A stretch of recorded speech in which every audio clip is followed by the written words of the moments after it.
The gun pressed against Amara's temple felt cold, but not as cold as the voice that cut through the warehouse darkness. "You have 10 seconds to tell me where she is, or your pretty little girlfriend dies." Across the concrete floor, Leo's eyes blazed with a fury that made the armed men step back. Blood trickled from a cut on his lip, his expensive suit torn, but his voice remained deadly calm. "Touch her, and I'll make sure you beg for death before I'm done with you." The man holding Amara laughed.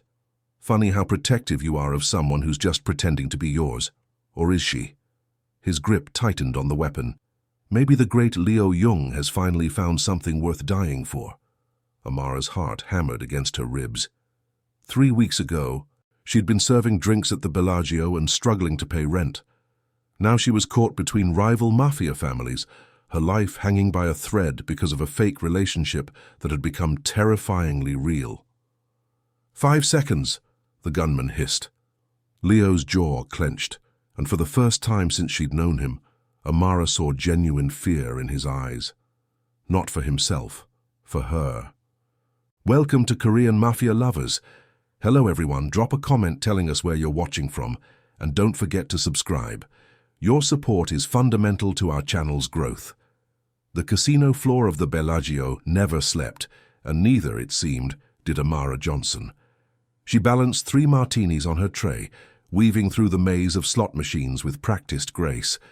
Her feet ached in the mandatory heels, and the fake smile she'd perfected over 2 years felt heavier than usual. "Table 12 needs another round," her supervisor Marcus called out, "and smile like you mean it. These high rollers tip based on attitude." Amara bit back her response. Easy for him to say when he wasn't working double shifts to keep the lights on.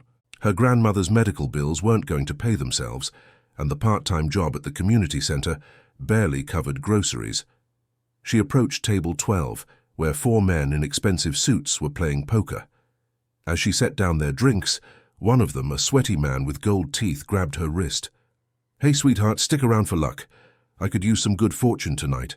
His grip tightened when she tried to pull away. "Sir, I need to serve other tables." "I wasn't asking." His voice turned ugly. "For what I'm spending here, I think I deserve personal attention." Before she could signal for help, a shadow fell across the table. "I believe the lady said no." The voice was quiet, controlled, but carried authority that made everyone freeze. Amara looked up to see a man she'd never noticed before. Korean, impeccably dressed in a charcoal grey suit that probably cost more than her car. His dark hair was perfectly styled, and his eyes held a coldness that made her shiver. "This is a private game, buddy. Move along," Gold Teeth said irritably. "Release her. Now." The stranger's tone didn't change, but something in his posture shifted. Suddenly Amara noticed 2 large men who had appeared behind him, hands resting inside their jackets. Gold Teeth's grip loosened immediately. "Hey, no problem. Just having fun."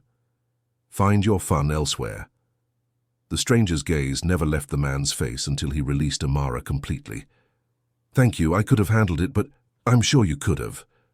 He turned to face her fully, and she was struck by how young he looked despite the authority he commanded. "Are you hurt?" "No, I'm fine, really." She studied his face, trying to place him. "I'm Amara. Leo." He didn't offer a last name. "You work here often?" "Every night, unfortunately." The words slipped out before she could stop them. "I mean, you don't like it here." It wasn't a question.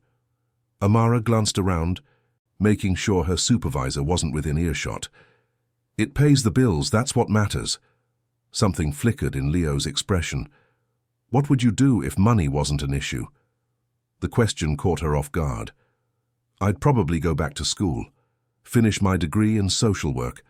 But that's not realistic when you're living paycheck to paycheck." Leo nodded slowly. "What time do you get off work?" Warning bells went off in Amara's head. "Why?" "I have a proposition for you, a business proposition." He reached into his jacket and pulled out a card. "Think about what I asked, about financial freedom. Then call me."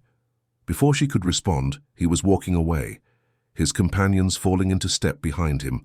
Amara looked down at the card, Leo Jung, with just a phone number below. By the time she clocked out at 2 a.m., Amara had made up her mind. Her grandmother's next round of chemotherapy was due in 2 weeks, and she was still $3,000 short. She called the number from her car. "I was wondering if you'd call." Leo's voice was warm, almost amused. "Your business proposition. What exactly are you talking about?" "Not something to discuss over the phone. Can you meet me tomorrow? Soul Kitchen on Spring Mountain Road, 2 o'clock. I'll find it. And Amara, come alone." The next afternoon, Amara found Soul Kitchen tucked between a pawn shop and a nail salon. Leo was already there, sitting in a corner booth with his back to the wall. He'd traded the expensive suit for dark jeans and a black sweater. "You came." "I said I would." Amara slid into the booth, though I'm starting to wonder if this was a mistake. Probably. Leo's honesty surprised her. But sometimes the biggest risks lead to the biggest rewards. An elderly Korean woman approached, speaking rapidly in Korean. Leo responded in the same language, his tone respectful and warm. "You speak Korean," Amara observed. "My grandmother would haunt me if I didn't. She owns this place." Leo's expression softened. "She's the only family I have left. What's this proposition you mentioned?" Leo leaned forward. "I need a girlfriend, fake girlfriend to be precise, for 6 months. Amara blinked. "I'm sorry, what?" "There are business complications in my life, people who would use anyone close to me as leverage. But if I appear to be in a committed relationship with someone outside my world, someone clean, it provides protection." "Protection from what?" Leo was quiet for a long moment. "Let's just say I'm involved in high-stakes business dealings. The less you know, the safer you'll be." "And what would this fake relationship involve?" "Public appearances, dinners, events, being seen together. You'd need to move into my penthouse, separate bedrooms. We'd need to be convincing as a couple, which means some physical affection in public. Hand-holding, the occasional kiss for show. And in return, $50,000, half up front, half when the 6 months are over, plus all expenses paid." Amara's breath caught. $50,000 would cover her grandmother's treatment, her student loans, and leave enough for school. "Why me?" "Because you're perfect for what I need. Beautiful, intelligent, but not connected to my world. And because you need the money badly enough to consider this." "There has to be a catch." "There is." Leo's expression grew deadly serious. "One rule, non-negotiable. No matter what happens, no matter how convincing we have to be, you cannot fall for me. This is business, nothing more. Feelings complicate things, and complications in my world get people killed. And if I break that rule, then I walk away and you never see me again, for your own safety." Amara's mind raced. It was crazy, dangerous, but her grandmother's face flashed in her memory, tired, worn down by illness and medical bills. When would this start? "Tonight. There's a charity gala at the Wynn. I need a date." "Tonight." "I know it's fast, but I'll do it." Leo's eyebrows rose. "Just like that? Just like that?" Amara held out her hand. "But I want the first payment tonight." Leo smiled and shook her hand. His grip was firm, warm, and sent an unexpected jolt through her system. "Deal. But remember the rule, Amara. No falling for me." As his hand lingered on hers, Amara wondered if she was already in trouble. The penthouse suite at the Palazzo took Amara's breath away. Floor-to-ceiling windows offered a panoramic view of the Las Vegas Strip, and the furnishings looked like they belonged in a museum. "Your room is down the hall," Leo said, leading her through the spacious living area. "I had some things delivered for tonight." He opened the door to reveal a bedroom larger than her entire apartment. On the bed lay a stunning black evening gown, still in its designer garment bag, along with matching shoes and jewelry. "How did you know my size?" Amara asked. "I'm observant." Leo leaned against the doorframe. "There's a stylist coming in an hour.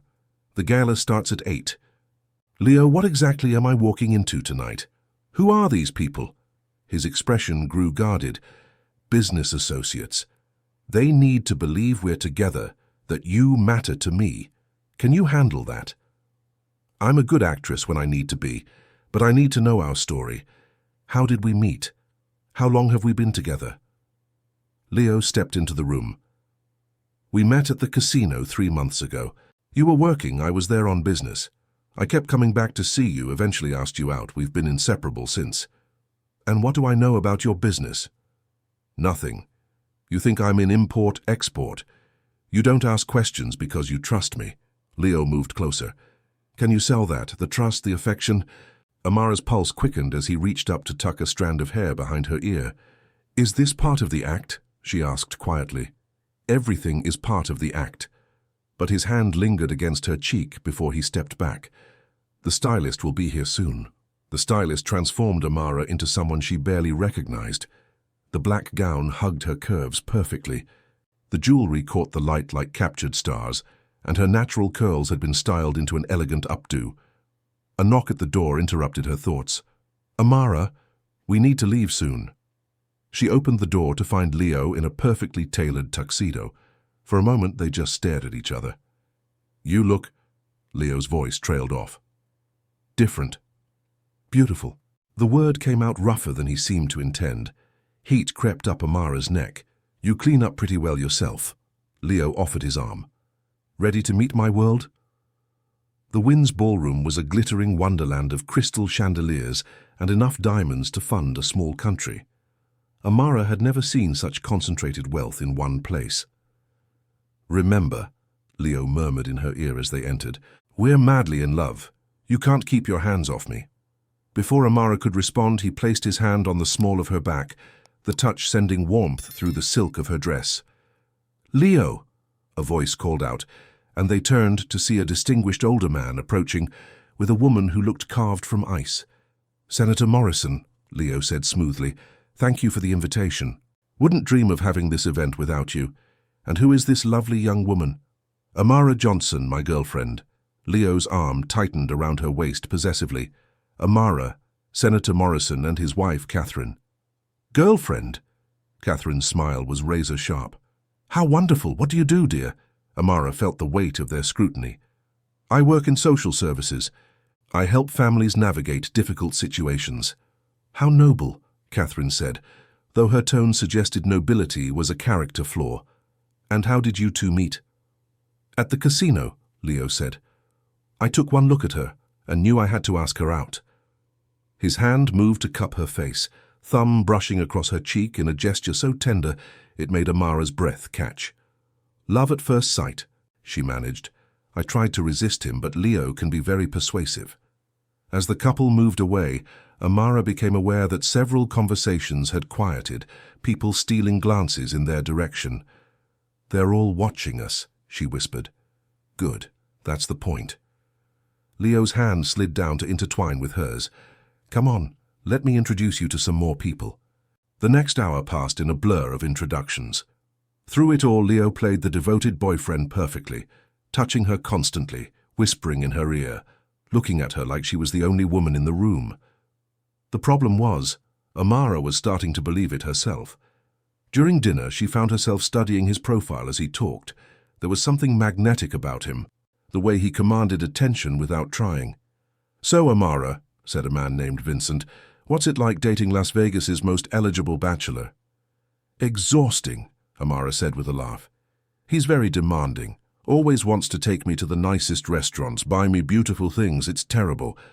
Under the table, Leo's hand found her thigh, his thumb tracing small circles through the silk. The touch was meant to look casual, but it sent electricity shooting through her system. I'm the lucky one, Leo said. Amara makes me want to be a better man. The sincerity in his tone made Amara's chest tight. She turned to look at him, finding his dark eyes fixed on her face with an intensity that made her forget they were surrounded by people. Ladies and gentlemen, the auctioneer's voice cut through the moment, let's begin tonight's charity auction. 50,000 for the week in Tuscany? Leo called out casually. 60, countered a voice from across the room. 100,000. Leo's voice was calm, but Amara caught the slight edge in it. The room went quiet. Sold to Mr. Jung. Leo turned to Amara with a smile that made her heart skip. I hope you like Italy. We're actually going? We have to keep up appearances. Besides, I think you could use a vacation. As the evening wound down, they were almost to the exit when a voice stopped them cold. Well, well, Leo Jung with a new toy. They turned to see a man approaching, tall, blond, with a cruel smile. Two large men flanked him. "Marcus!" Leo's voice was ice. "I thought you were still in prison." "Got out early for good behavior." Marcus's eyes moved to Amara. "Aren't you going to introduce me to your pretty little girlfriend?" "No." Leo stepped in front of Amara. "We were just leaving." "So soon?" "But we have so much to catch up on. Like how you destroyed my business, got me arrested, cost me 3 years of my life." Marcus's smile widened. "I think it's time I returned the favor." "This isn't the place, Marcus," Leo said quietly. "You're right. Too many witnesses." Marcus's gaze fixed on Amara again. "But don't worry, sweetheart. We'll have plenty of time to get acquainted later." Leo's hand found hers, squeezing gently. "Let's go." In the elevator, Leo was silent, his jaw clenched tight. "Who was that?" Amara asked. "Someone from my past. Someone who should have stayed there." Leo's voice was grim. "I'm sorry, Amara, I didn't think he was out yet." "Out of prison? Leo, what kind of business are you really in? The kind that makes enemies. The kind that puts people like you in danger just by association." As they drove through the neon-lit streets, Amara wondered if $50,000 was worth her life. But when she glanced at Leo's profile, she realized the money wasn't what was keeping her here anymore. She was already breaking the one rule he'd given her. Amara woke to the smell of coffee and something that reminded her of her grandmother's kitchen. She found Leo at the stove, cooking what looked like Korean pancakes. "You cook?" she asked, surprised. Leo glanced over his shoulder. In jeans and a t-shirt, he looked younger, more approachable. "My grandmother insisted I learn. Coffee's fresh. These smell amazing. Pajon, scallion pancakes, my grandmother's recipe." Leo plated the pancakes. "How did you sleep?" "Better than I have in months." It was true. "Thank you for all of this." Leo studied her face as she took a bite. "Good. Incredible. Your grandmother taught you well." Something shifted in Leo's expression, a softness she hadn't seen before. "She raised me after my parents died, taught me everything that mattered." "What happened to them?" Leo's jaw tightened. "Wrong place, wrong time. They got caught in the crossfire of someone else's war." "I'm sorry. It was a long time ago. What about your family?" "Just my grandmother now. My parents died in a car accident when I was 15. Grandma Rose took me in, worked 3 jobs to put me through high school." Amara's voice grew soft. "She's the strongest person I know, or was before the cancer." Leo moved around the island, his hands coming up to frame her face. "She's going to be okay. We'll make sure of it." The tenderness in his voice made tears spring to Amara's eyes. "You don't even know her." "I know she raised an incredible woman. That tells me everything I need to know about her." "Leo," she whispered, not sure what she was asking for. His phone buzzed, breaking the spell. Leo stepped back, his expression closing off as he read the message. "We have a problem," he said grimly. "What kind of problem?" Leo showed her the phone.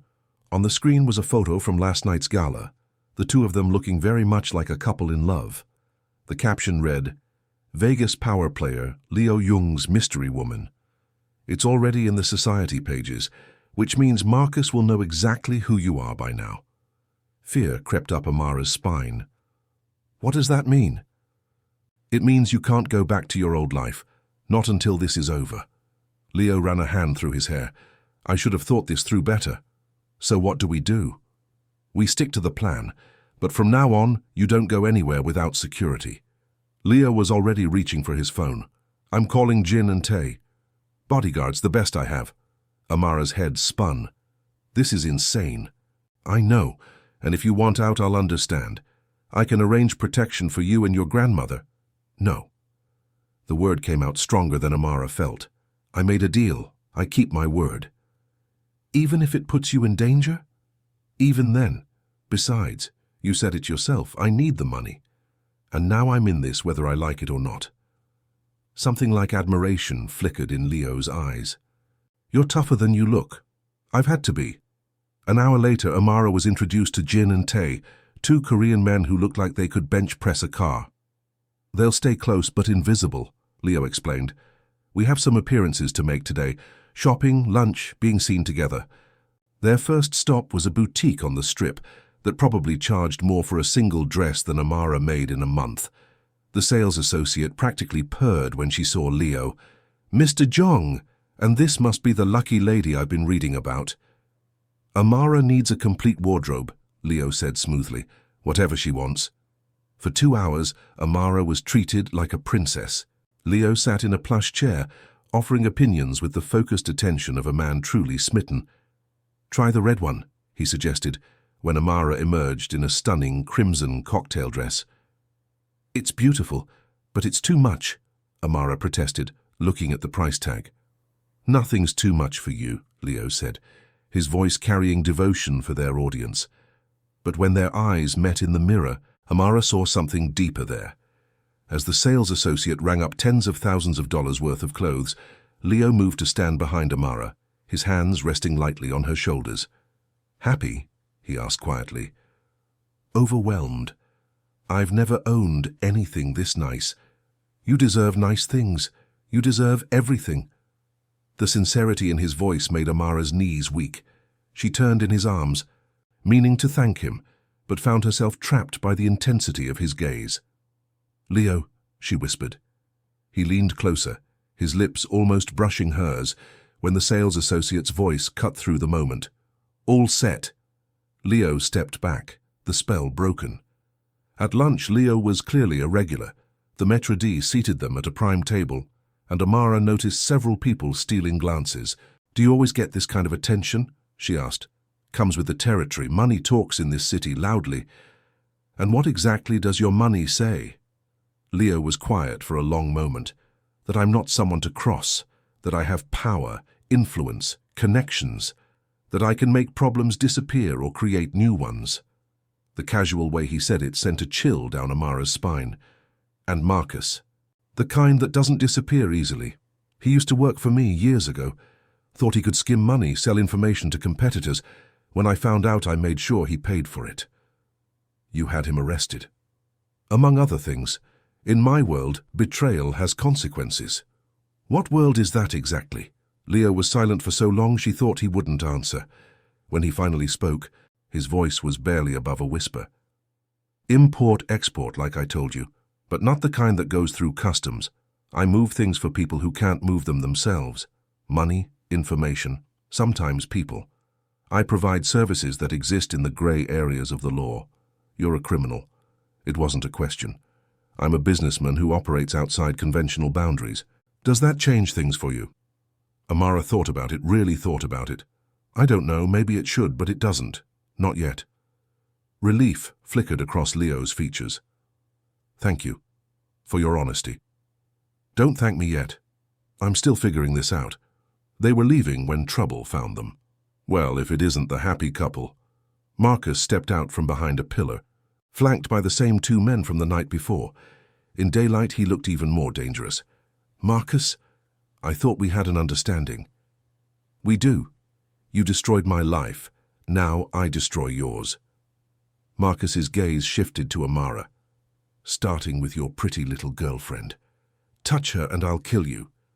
The words were spoken quietly, but they carried absolute truth. Marcus laughed. "Still so protective. But here's the thing, Leo, I know all about Miss Amara Johnson now.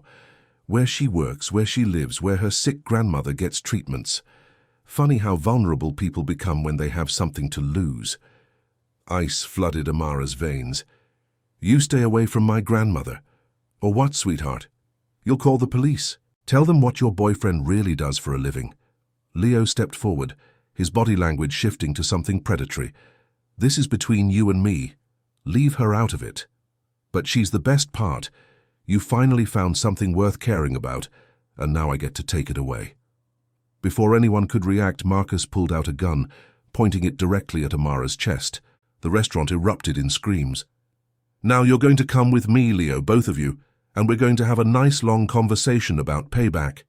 Amara's heart hammered as she stared down the barrel of the gun. This was it, the moment her fake relationship became deadly real. And as she looked at Leo, saw the genuine fear in his eyes, she realized she'd already broken his one rule. She was falling for him, and it might just get them both killed. The warehouse on the outskirts of Vegas was exactly the kind of place people disappeared forever. Marcus's men had zip-tied their hands and forced them to their knees in the center of the space. Cozy, isn't it? Marcus walked around them in slow circles. I've been planning this reunion for 3 years. Let her go, Marcus, Leo said quietly. Your problem is with me. Oh, but that's where you're wrong. See, the old Leo wouldn't have cared if I killed some random woman. But this Leo who's fallen in love, he'd do anything to keep his precious girlfriend safe. Marcus crouched down to Amara's level. Don't touch her. Leo's voice carried a warning that made Marcus's men shift nervously. Or what? Marcus laughed. From where I'm sitting, you're not in much of a position to make threats. He pulled out his phone. But before we get to the fun part, I thought you might like to see what your girlfriend's been hiding from you. Marcus showed them the screen, and Amara's blood turned to ice. It was a photo of her at the community center working with children. But in the background was a man she knew well, Detective Ray Santos.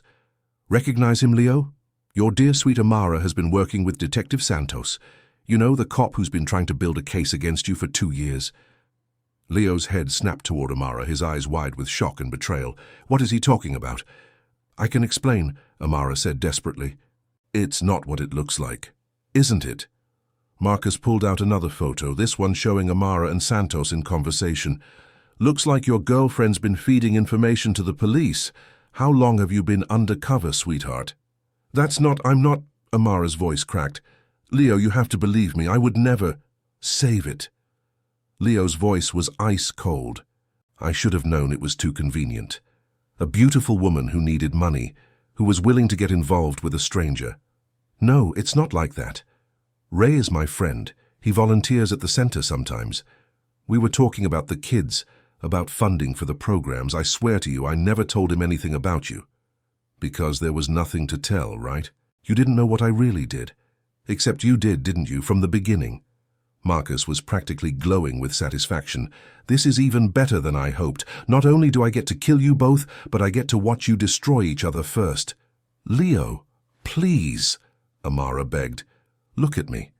Really look at me. Do you honestly think I'm that good an actress? That I could fake everything between us? For a moment, Leo's mask slipped, and she saw the pain underneath, the fear that he'd been betrayed again. I don't know what to believe anymore, he said quietly. Marcus clapped slowly. Beautiful. But I'm getting bored with the drama. He pulled out his gun. Time to end this little charade. Wait. A new voice cut through the warehouse, and everyone turned to see Detective Santos stepping out of the shadows, his own weapon drawn. LVPD, drop your weapons. Marcus spun toward the detective, his face twisted with rage. How did you... GPS tracker in Miss Johnson's phone. We've been monitoring her location since she went missing.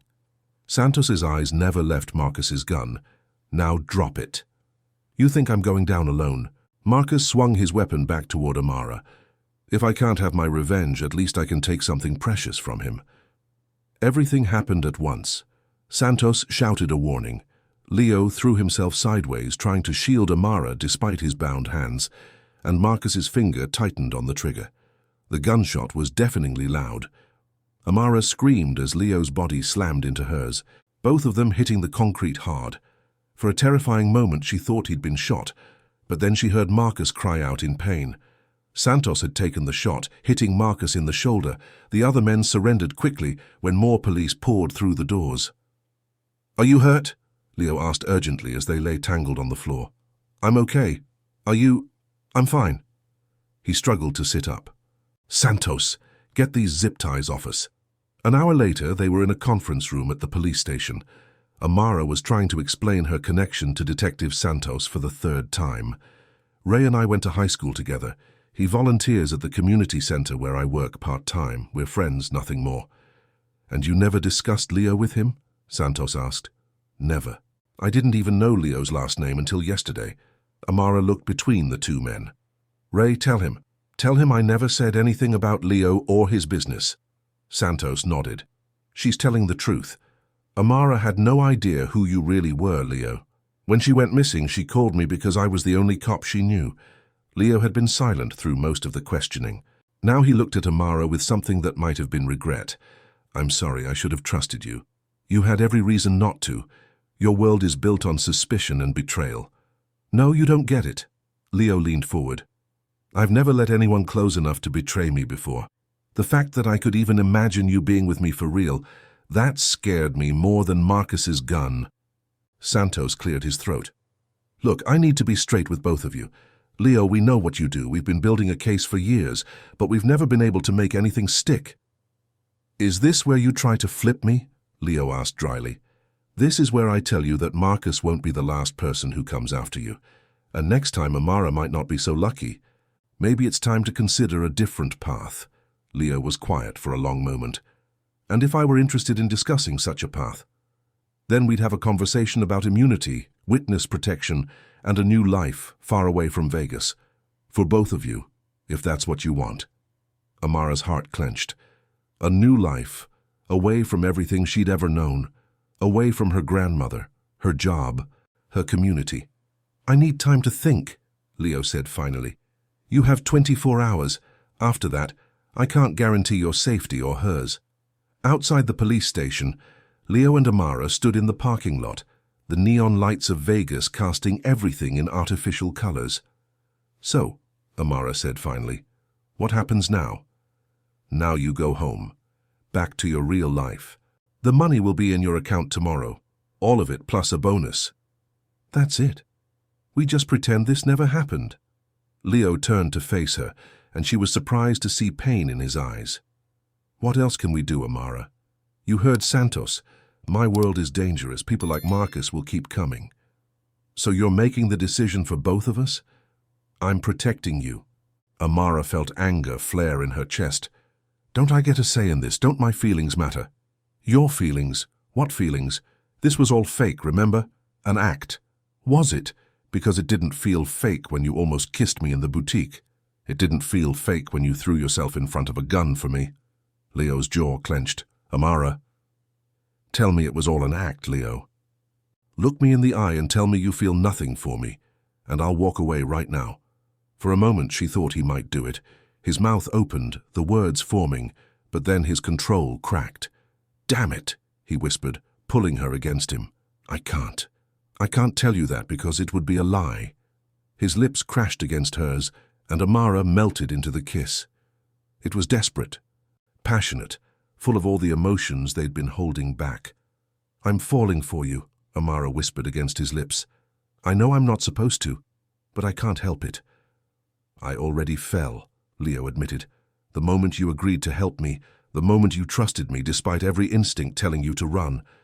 "So what do we do?" Leo pulled back, his expression torn between hope and despair. "I don't know. Santos is right. My life is dangerous. I can't ask you to give up everything for someone like me." "What if I want to?" "Then you're crazy, and maybe that's exactly what I need." The next morning, Leo's grandmother sat in the penthouse living room, a tiny woman with silver hair and eyes that missed nothing. When she saw Amara, she gestured to the couch. "So you are the girl who has turned my grandson's world upside down." "I'm sorry?" Amara wasn't sure if that was good or bad. Mrs. Jung smiled. "He has been different since he met you. Softer. More like the boy I raised before the world made him hard." Leo's cheeks colored slightly. "Halmoni, sit, both of you. We need to talk." Mrs. Jung reached for Amara's hands, studying them. "You have strong hands, working hands, good and kind eyes, but sad. You have lost much.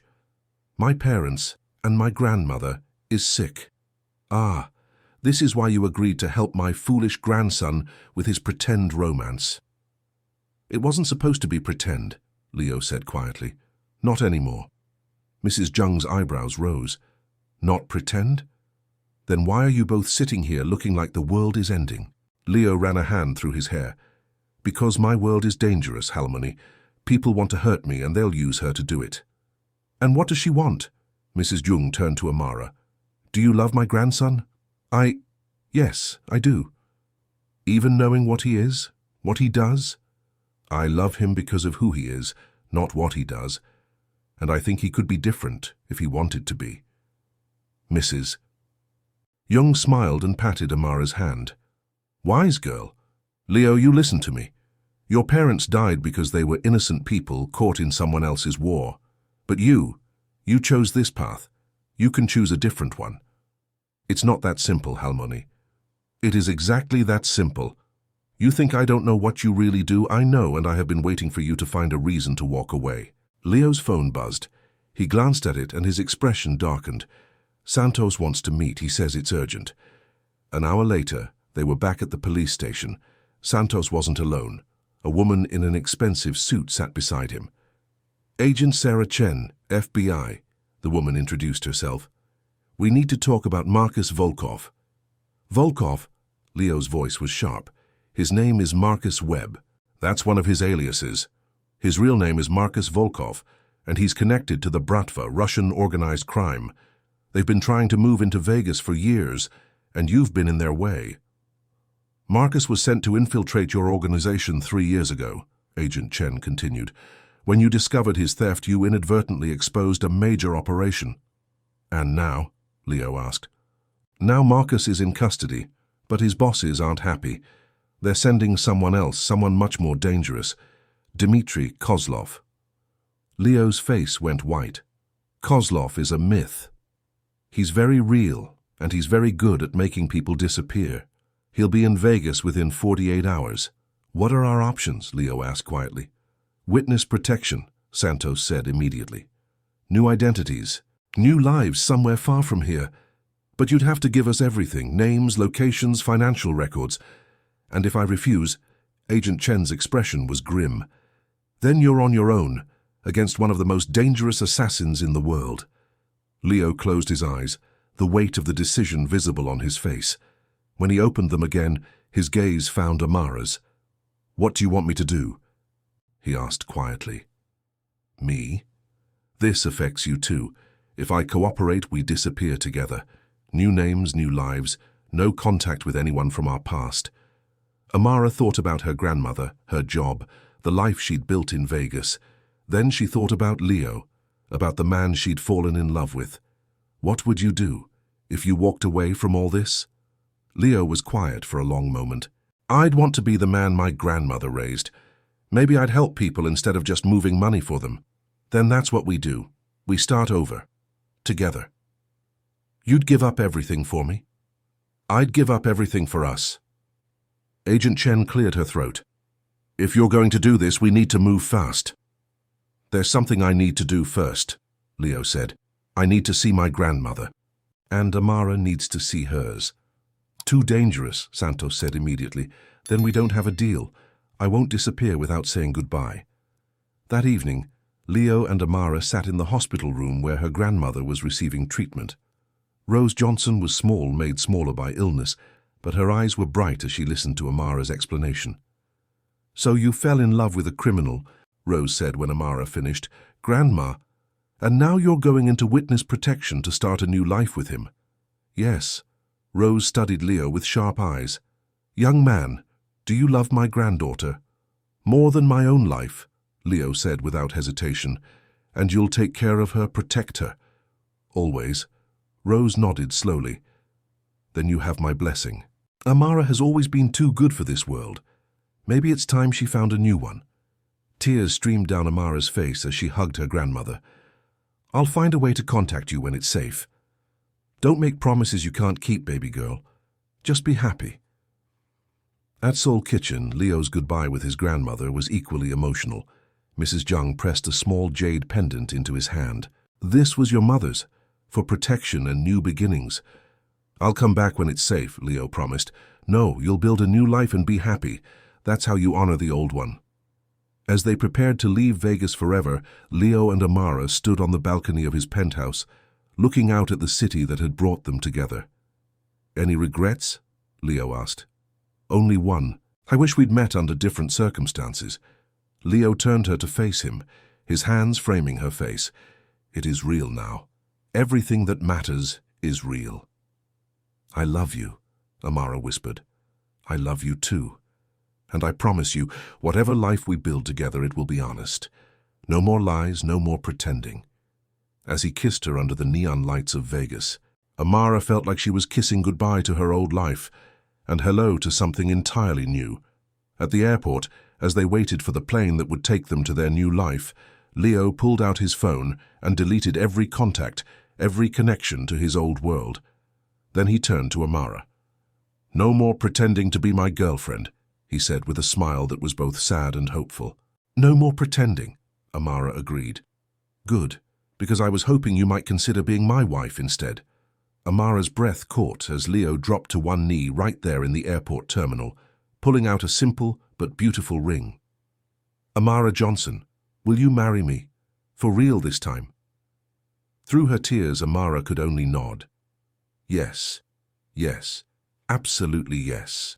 As Leo slipped the ring onto her finger, Amara realized that sometimes the best things in life came from the most unexpected places. She'd agreed to pretend to be his girlfriend for money, but she'd found something worth more than all the wealth in Vegas. She'd found love. Years later, Amara Chen stood in the doorway of their Portland home, watching her husband play with their daughter in the backyard. Leo had traded his expensive suits for jeans, his penthouse for a house with a garden, his dangerous empire for a legitimate business helping immigrants. "Daddy, higher!" little Grace squealed as Leo pushed her on the swing. "Any higher and you'll fly away," Leo laughed. Amara smiled, her hand resting on her growing belly. Their second child was due in the fall. "Dinner's ready," she called out. As they sat around their kitchen table, Grace chattered about preschool while Leo helped her with vegetables. "Mama, tell the story," Grace demanded. "Which story, baby?" "About how you and Daddy met." Amara and Leo exchanged a look full of shared secrets. They'd crafted a sanitized version for their daughter, a story about a chance meeting, love at first sight. "Well," Amara began, "Daddy was very lonely and Mama was working very hard." Later, after Grace was asleep, they sat on their porch swing watching the sunset. "Do you miss it?" Amara asked quietly. "The excitement, the power, the money?" Leo considered the question seriously. "Sometimes I miss the rush, but then I come home to you and Grace and I remember what actually matters. And what's that? Family, love, building something good instead of just accumulating wealth." Leo pulled her closer. "You saved me, you know. We saved each other.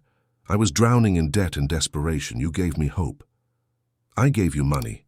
You gave me a reason to be better." They sat in comfortable silence, watching neighbors walk dogs and children ride bikes. It was ordinary, peaceful, everything their old lives hadn't been. "Agent Chen called today," Leo said eventually. "Kozlov was arrested in Moscow. The threat is officially over." Amara felt a weight lift from her shoulders. "So we're really free. We're really free. We could go back to Vegas if you wanted. See your grandmother, visit mine." Amara thought about it, the possibility of reconnecting with their past. Maybe for a visit. But this is home now. Leo smiled. "I love our life. Even though it's nothing like what you planned? Especially because it's nothing like what I planned. The best things in life are the ones you never see coming." Grace appeared in the doorway in her pajamas. "I had a bad dream." "Come here, baby girl," Amara said, making room on the swing. Grace climbed up between her parents, snuggling into their warmth. Leo began humming a Korean lullaby. "Daddy," Grace said sleepily, "tell me about the rule." "What rule, sweetheart?" "The rule about not falling in love." Amara and Leo exchanged another look. Grace had somehow picked up fragments of their real story. "Well," Leo said carefully, "sometimes grown-ups make rules to protect themselves, but the best rules are the ones that get broken for the right reasons." "Like falling in love with Mama?" "Exactly like falling in love with Mama." Grace nodded sagely. "Good thing you broke the rule." "The best thing," Leo agreed, his eyes meeting Amara's over their daughter's head. As the stars came out over their quiet neighborhood, the Chen family sat together, surrounded by the ordinary magic of a life built on love instead of lies. They'd started with a fake relationship and found something real. They'd traded danger for peace, wealth for happiness, and neither had ever looked back. Sometimes the best love stories were the ones that began with "pretend to be my girlfriend" and ended with a lifetime of meaning every word.